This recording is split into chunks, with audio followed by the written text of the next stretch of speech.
Hey, Aubrey, how's it going? How you doing today? I am excellent, Lindsay. How are you?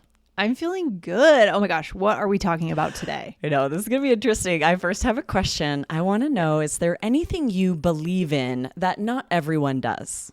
Yeah, I mean, I would say I believe in ghosts. I believe that, you can communicate with the dead in certain situations if you're talking to the right person that has that connection, I guess. I do believe in that stuff. I've heard a lot of stories, had a few experiences myself. So yeah, I believe in that. Okay, interesting. I do too. I have also had Yeah. a couple of experiences, and I think it's fascinating to meet with a psychic or someone who reads tarot cards, and the experience is different every time, but I'm interested in that for sure. I'm sure a lot of our listeners are, though there are also probably people out there listening who don't believe in that. And Sure. that is all, like, it's just interesting how we as humans can have all kinds of different ideas because none of us knows for sure. Right? It's so true. None of us knows. And that's what today's episode is based on, right? Believing in things or believing things, right? So, yes, we got a great question about this vocabulary. Let's read this question, and I'm excited to dive into it. All right, here we go. So our listener says, "Hi, I'm Julia. I really love your podcast. I always listen while walking and time flies." That's great. Yes. I've learned so much. Thank you. I have a question about two phrases that sound similar but seem to be used differently. Believe and believe in. Could you please explain the difference? Thank you. What a good question from Julia. Yes, this really is an excellent question. I am excited to chat about this today. But first, be sure to hit follow, guys, wherever you are listening. We talk about this interesting vocabulary. You're also going to hear a little bit about culture today, which we love to get into. So be sure to hit follow wherever you listen to podcasts. Yes, hit that follow button. Let's just break it down very clearly for Julia and our listeners. First, let's look at believe, Aubrey. What do we need to know? Yeah, this means to accept something as true or real. It's used more for belief in ideas or personal opinions. So a few examples here, you might say, we believe that all people should be treated with fairness and respect. So this is an overall belief and opinion that is held. And or stating kind of an opinion, right? I believe she's the best person for the job. It's kind of like saying I think. Right, exactly. We use it as a synonym for I think, or it is my opinion that, right? We'll just say I believe. And this is a really interesting way. Our listeners love to see nuance in words and usages, more nuanced usages. So let's talk about this one, Aubrey. Yeah, we also use believe to downplay blame or criticism. It's a way to sort of add playfulness with the right tone, and this is an excellent connection skill. If you want to point out something that has frustrated you, but it can come off as critical, we'll often use this language. Yeah, we're often trying to find that balance when we want to express something, but we don't want to ruin a connection. How do we express it but in a softer way? And this is one of the ways. And the tone here is important too. So here's a couple examples, right? Yeah. Let's say that you invite someone to your birthday party and they're late, and they were late the year before too. And you want to call them out, but you don't want to make it too awkward. You want to be a little playful about it. You could say, I believe you were late to my party last year as well. Nice. And the tone of voice matters there too. Totally. I believe, right? So it was a little playful. Because your tone still could be accusatory even with this phrase, but the wording is much more playful and less critical than saying, you were late to my party last year too. And then in a similar theme, you could say something like, I believe you owe me an apology. So you can play around with how you want to deliver this depending on how direct you want to be. Exactly, right? But much more direct would just say to say, you owe me an apology. But if we add this, I believe, we're softening it. It really does soften. That is the biggest use for believe, a softener, or it's a sub-use, right? Yeah, definitely, for sure. There are actually quite a few ways we use that, but it is interesting, these nuances of the language, how if we choose to add believe like this, it does show care. The person you're talking to will recognize that you care about the relationship. You're not trying to be super direct and overtly critical. And that's how connection builds, right? So we're always thinking about how our words are going to be received. That's huge. That's what we believe here at All Ears English, at least. Right? Exactly. And then I want to point out, of course, we'll just say like, I believe you. If someone's telling us something that maybe we won't believe, if there's a chance they could be deceiving us or lying, we'll say, I believe you. I believe you. which Right, to right. highlight the difference for believe in, which we're going to go into next. All right, let's shift into believe in now, Aubrey. Now, so we started the show at the top of the show. We talked about, is there something you believe in, not believe, that not everyone does? So Right. how is it different? Yeah, so this is interesting. You know, when I asked you about that, it's not asking you, is there something you believe? You might have answered, yes, I believe that people should all be treated equally. When I ask if there's something you believe in, you know, I'm thinking of like ghosts, something spiritual, something that not everyone believes in, something that might exist or it might not. Some people believe in it, some people don't.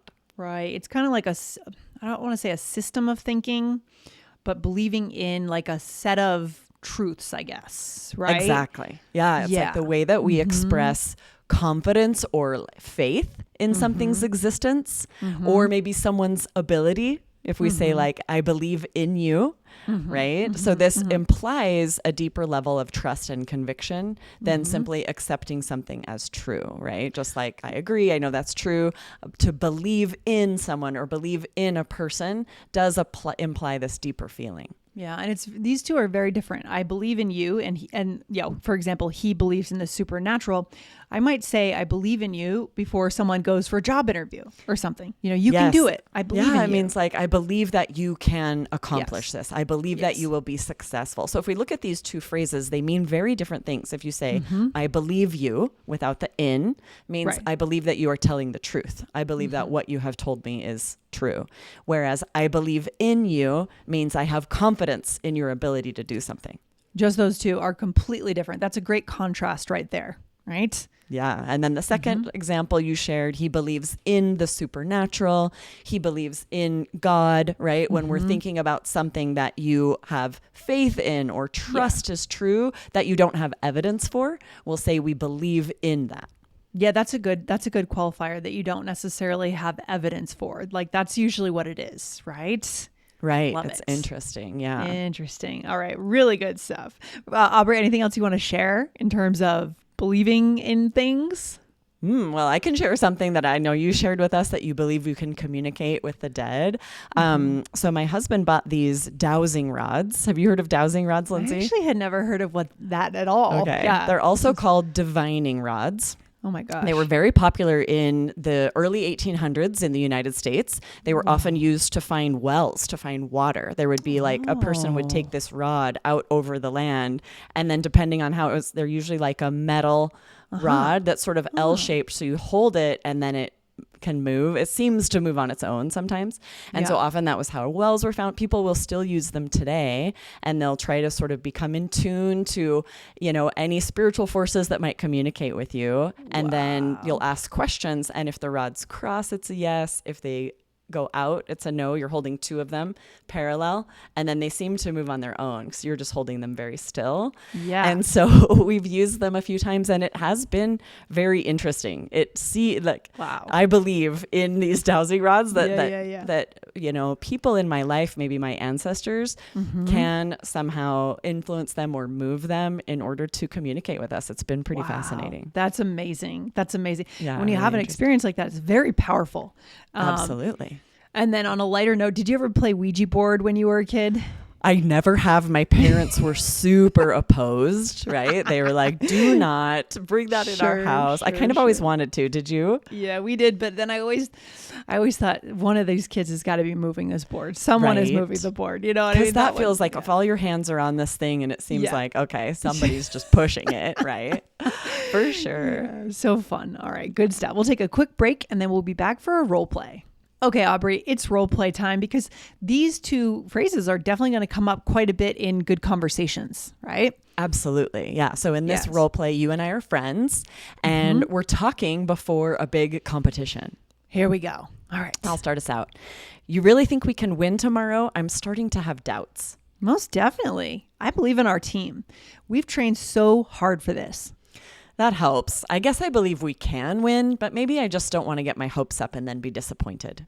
I get it. But if we're going to have a chance, we need to all believe it's possible and believe in ourselves. I wish I had your confidence. Nice. All right, good. So let's go through this, Aubrey. So the first thing that was said, you said you're having doubts about whether we can win tomorrow. And I said, most definitely, I believe in our team. Right? Yeah. So that means you have trust, you have this confidence that we can succeed, right? So you could say, of course, I believe our team can succeed. That would be another way to say this. But if you just say, I believe in our team, that's this unspoken thing of, I believe we can succeed. Right. And just remember, if we say, I believe our team, the meaning completely changes, right? Because that means the team has said something that we believe to be true. That's interesting. Right? If we weren't saying like, I believe our team can win, if it stops, I believe our team, then it's like, what did the team, were they interviewed about something they witnessed and you believe what they said was true? Right. Yes, exactly. Okay. What else, Aubrey? And then I said, I believe we can win. So that's where instead of saying, I believe in our team, I believe we can win, just means I think we can win. I do think this is possible. And then I said, I get it. But if we're going to have a chance, we need to all believe it's possible and believe in ourselves. So this shows the two different uses. Right? Exactly. The first one really meaning just, I think it's possible. Yeah. It is a little stronger, right? Say, I believe it's possible. It's a little more than just, I think it's possible. There's some passion there. Yes, it's so true. I mean, so many sports. I'm not sure if we were technically playing a sport here in this role play or what we were doing. I think it was supposed to be a sport, like a team competition, some kind of tournament. Or maybe like a chess tournament. But I feel like a lot of sports are just so mental. Tennis is a good example. It's it is such a mental game. You can beat yourself if you don't believe, if you get in your head. I know golf is like that. It's crazy. Absolutely. Yeah. For a lot of sports competitions, a lot of things, it is a lot about the mental. And you can like a lot of people will start, I do this with volleyball. I start playing worse if I get in my head, if I'm beating myself up over errors, then I start playing worse. It's so true. Because in volleyball, how many serves do you get? To like how many can you miss?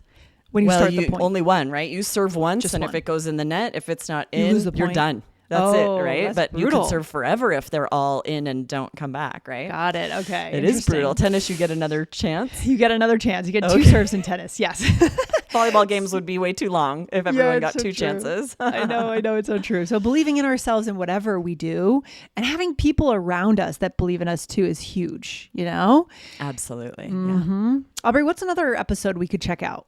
Yeah, we want to make sure you guys don't miss episode 2473, Confused by Complicated Vocabulary. That's English for you, for this really fun chunk that we use to connect about the exasperation over things. Yeah, and I think that's the takeaway. And the other piece of that you mentioned here, Aubrey, is people need to hear that you believe in them. So think about it from the other side, not just surrounding yourself with people that believe in you, but articulate that you believe in them too, right?